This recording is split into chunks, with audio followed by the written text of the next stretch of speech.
My American meditation teacher always uses this anecdote. He says a bunch of people in New York analyzed Hollywood films, searching for the sentence that was the most spoken or most heard sentence in, I don't know which area of the time, but like, let's say the sentence that you hear the most in every Hollywood film.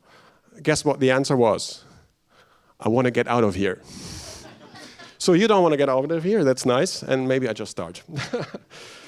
So what I want to talk about is a little bit about what I was thinking about and working on for like the last 25 years, 20 to 25 years.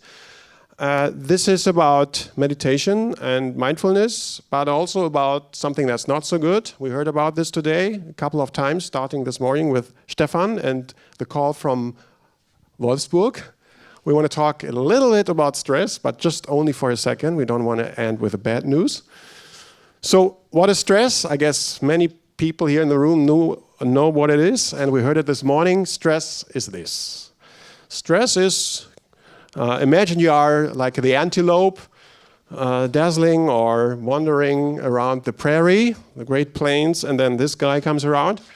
So the idea is of getting out of here, fight or flight, and doing anything that's possible or that's necessary to get out of here. So that's the idea of stress. So that would be, in what we heard this morning, the call from Wolfsburg, when you see on the display the number and all the automatic reactions in the brain and the body occur.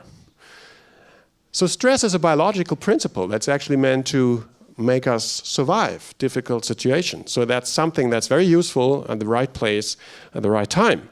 So the stressor occurs, that could be this lion, and this forces us to change, because otherwise, if we don't change, we will be killed.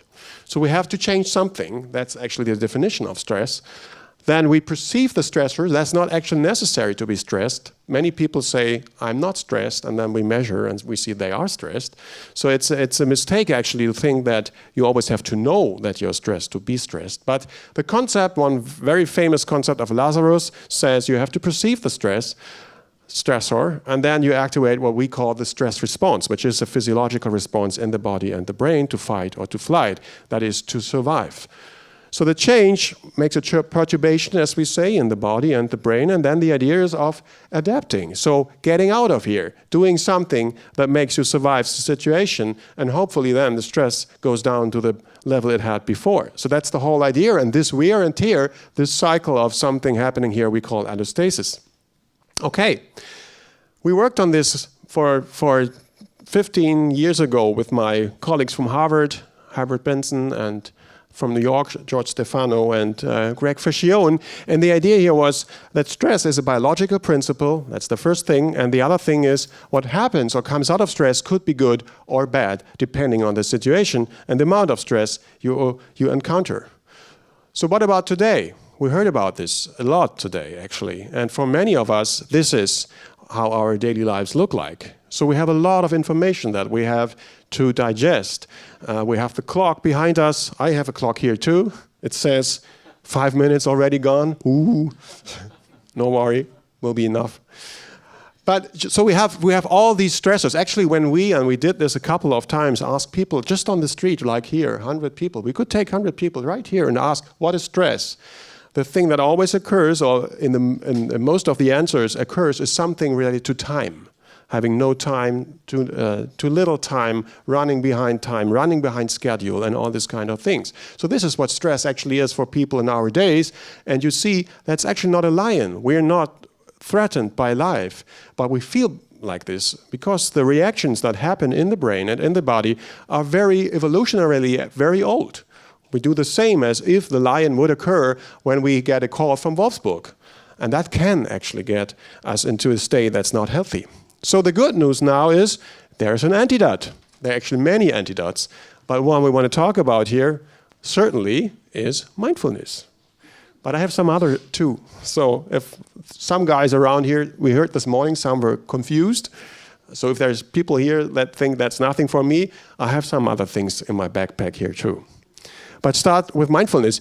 Many of you know this cartoon, and I think it was cited earlier this afternoon. So look at this. Someone has a walk with the dog, walking the dog, and the dog obviously doesn't think, that's the point here, but just sees what there is, whereas the person walking the dog has the mind full. And this is very different from being mindful, of course it is. So mindfulness has now gotten, or actually for many years ago, Britta told us earlier, has gotten into programs that call themselves stress management or stress reduction. There are some very famous programs out there. One actually was invented in Boston, or I wouldn't say invented, but put together by Herb Benson that you heard earlier. And another one that you heard about was, and Britta cited it before, was that from Jon Kabat-Zinn, mindfulness-based stress reduction. So what is it with this stress reduction and mindfulness? Well, you can take any stress reduction program in the world, at least when it's in the Western world and has some kind of academic or evidence base behind it, then you will find one out of those four areas or columns that you see here, and maybe all of them in one program. So there's always one component we could call behavior change or lifestyle change. And it's also about cognitive behavior, thinking differently about the things that happen during my daily life, about what stresses me and what de-stresses me. And Britta talked about this, how this actually could relate even to brain structure changes. But that's just, like the result. But this is the idea of doing something and maybe changing behaviors. The second is, very easy. Many people do this. I guess many of you do it anyway. Sports, just, exercising is reducing stress. We often forget this. Yeah? So that's very important. If you ask people what's the number one de-stressor, there's a recent study out there in Germany. You can just walk on the street and ask the people. Number one is sports. So the third thing is relaxation, or you could call meditation as part of this. And the fourth thing is nutrition, or healthy nutrition, or mindful eating. Mindfulness is actually informing all these kind of things you could do. It's kind of the attitude, how you would go into stress management or stress reduction. And I just want to point, as I said before, these are like the core ingredients of those programs: healthy food or mindful eating, meditation, physical activity, and what we would call positive psychology, or I could just say happiness. You could summarize all these things that were listed there and say it's about happiness. So what about happiness? I want to talk just a minute about happiness. Happiness and the things that you saw in the chart have many profound effects. We could measure this. Other people do this for many, many years. There's a study out there. Some of you have probably heard about it. The GRAND study at Harvard. It's now for 75 years examining people that were Harvard alumni and how they were doing during life and what predicts them living for a long time and staying healthy. And so the number one thing that was found there actually is love. Having loving kind or good relationships. Yeah? Not very surprising, I guess, for you, but science still has to prove that. So the thing here is, if you look at you could say why. And the question would be very correct to ask why, actually. Everybody knows this. Yes, you know it as long as you're able to connect to this. As long as you're able to, as long as you're healthy, you know this. But when you're depressed or when you're in a state where you cannot connect to this, it could be very helpful to have some person help you to go back into the state of being loved and feeling love. So for us, I guess most of us, being healthy, it's very, it's almost simplistic to hear this. But for scientists, and I'm a medical professional, so for doctors, it's very helpful to have science at your side to get these people or these things into medicine and people back on track. So it's simple, but as one of my teachers, Jon Kabat-Zinn, always says, keep it deep and simple. It's not only simple. So about the depth here, these things that you heard about, like meditation or exercise or other loving kindness, loving relationships, they do many things with us. And we know this, and science has some ideas about this, but they do something that all of us know. They feel good. And when it comes to the question of feeling good, since we were studying the brain's reward and motivation circuitries in the brain, looking into the limbic systems and the structures that Britta showed us this morning, you remember the anterior cingulate cortex or the hippocampus, we find that in these structures that are activated in those techniques, there are certain neurotransmitters activated. It's not so easy as it seems now. It's a model, I have to say, but we start very, it's in its infancy, as we heard, and that's true. But we start to understand a little bit about the mechanisms there. And I just want to show this one picture more. Don't go deeper into this, but just to give you an idea where the science here is actually going or moving to. That's the idea that these techniques, and we know this, are able to activate the brain's motivation pathways. And as all these techniques do these, they converge into some of the neurotransmitters you find on the right side. So this is everything that's depicted there on the right side has been shown that, for example, dopamine, oxytocin, serotonin, endocannabinoids, acetylcholine or endogenous morphine, which is a little bit a question mark, so I put it in italic. So they are all some way, in one way or the other, part of the brain's reward and motivation circuitries, and they are activated in those or with those techniques.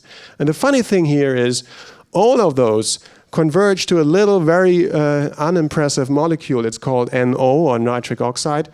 And I just want to not go further down the road. This might be very exhausting for you, but just to give you an idea, this decreases stress on a very profound level, even on a genetic level. We know now, like in the cell or in the little structures of the cell where the gene material lies, genetic or nuclear transcription factors, as we know, are activated that decrease stress, or some of the others are inhibited that produce cellular stress. So there is a link. It's very difficult to prove this in a clinical setting, but there are the first studies out there. We just submitted a draft for a study that hopefully will come out in this summer, so you might read about this.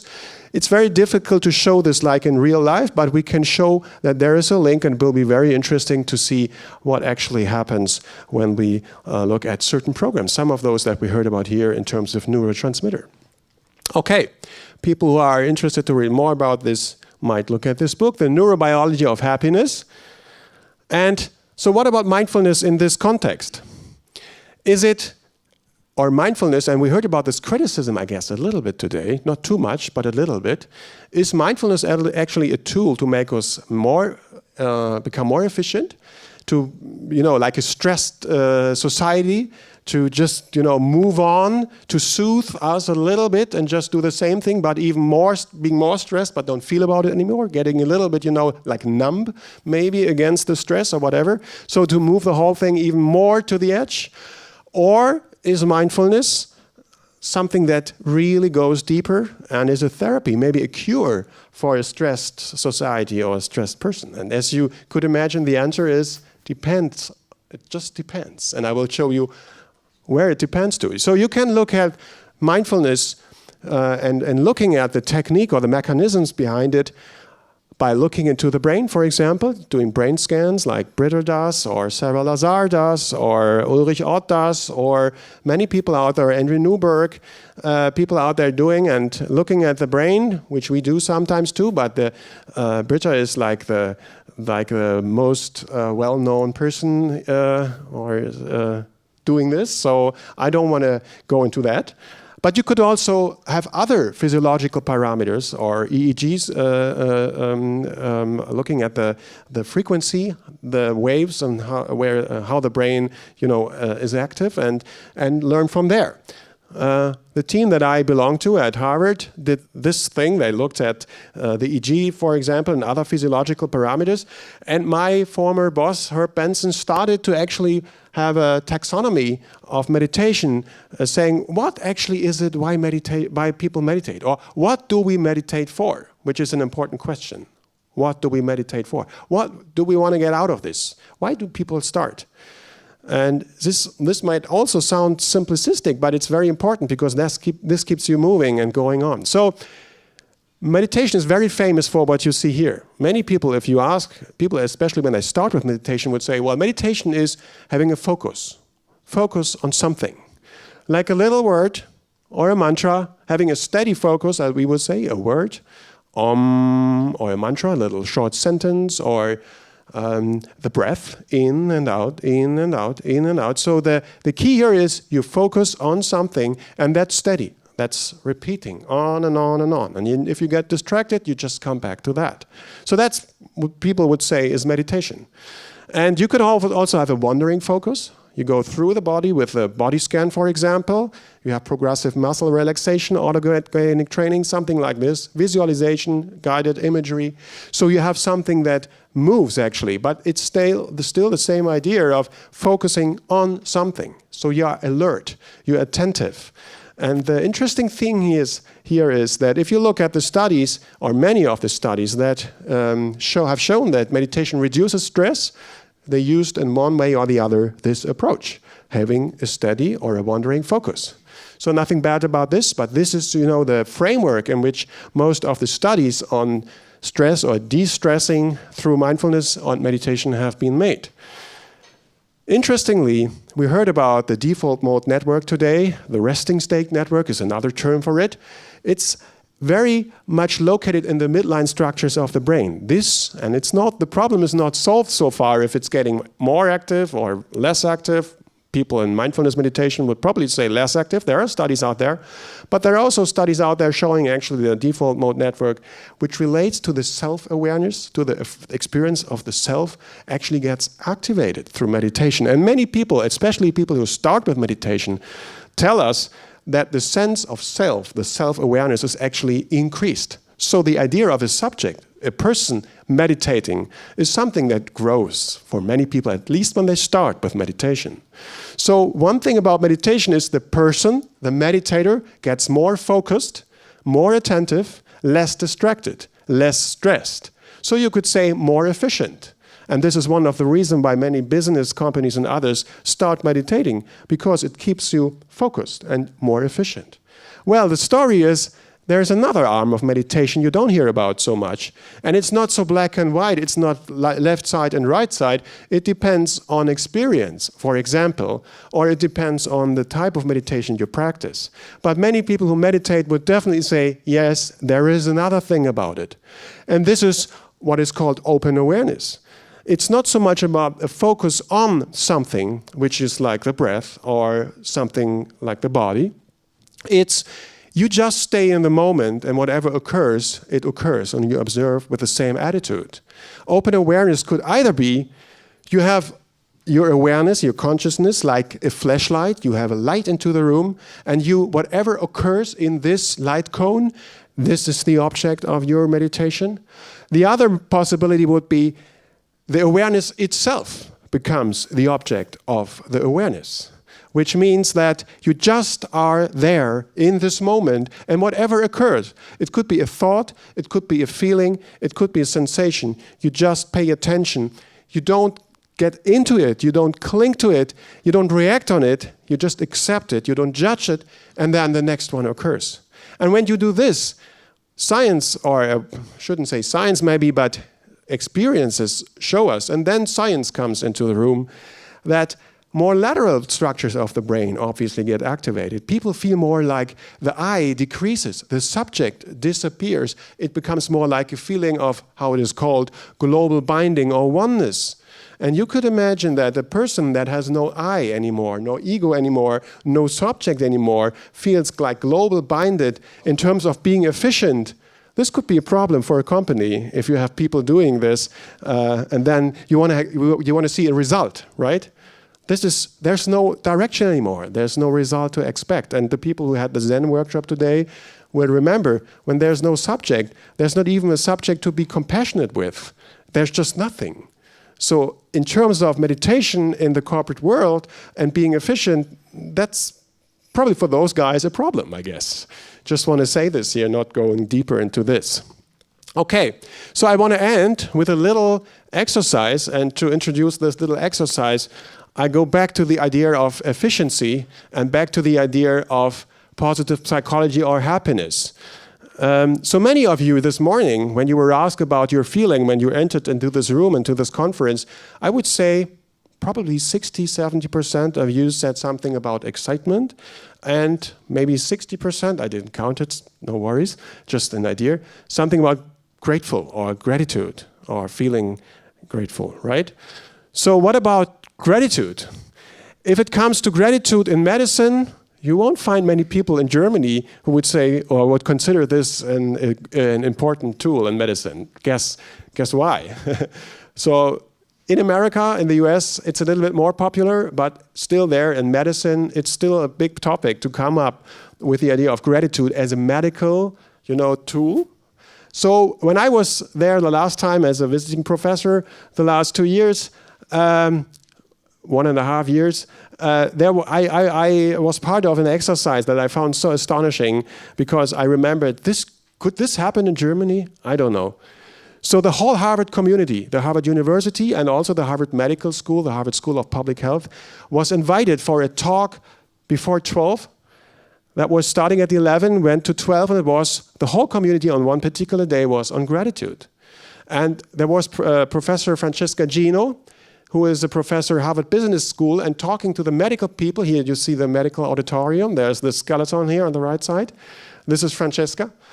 She talked about the science of gratitude, how this makes people feel less stressed, or in the business world being more, yes, efficient.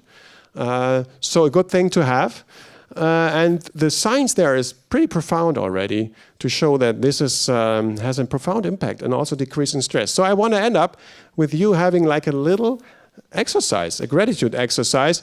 Maybe first read this quote. We tend to forget that happiness doesn't come as a result of getting something we don't have, but rather from recognizing and appreciating what we do have. So the little exercises as such.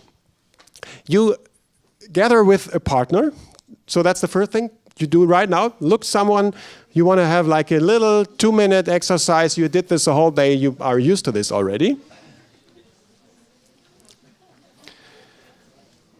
Anyone in the room who hasn't found a partner so far? Okay. So now I want to start this little exercise. And it's nothing really that is embarrassing, believe me.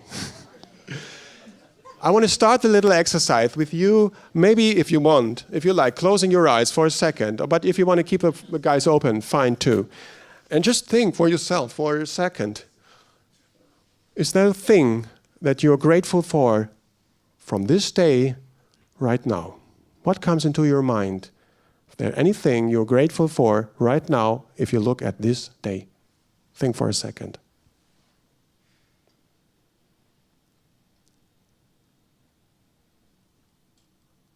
Okay, then share. Take your partner, one starts. I don't do the gong here because it's pretty easy. One starts, share your thing you're grateful for, and then switch. And then there comes a second part.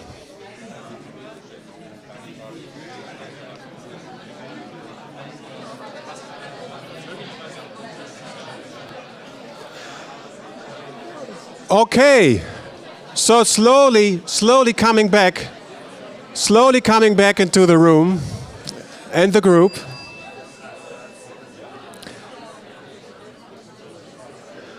Okay, so that was only the first part. That was only the first part. You will have time to talk to your partner in a minute to continue. So now be coming quiet again. So please focus again on yourself. If you want, put your feet on the ground. And if you want, close the eyes for a second. And we do the same idea now, and it becomes a little bit more difficult. If you look upon your life, let's say for the last 5 years, whatever that means, 5 years, what comes into your mind that you're really grateful for?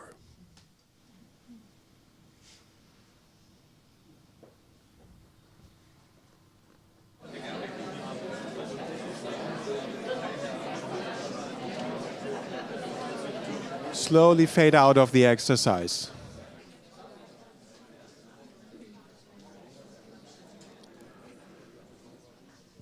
Thank you.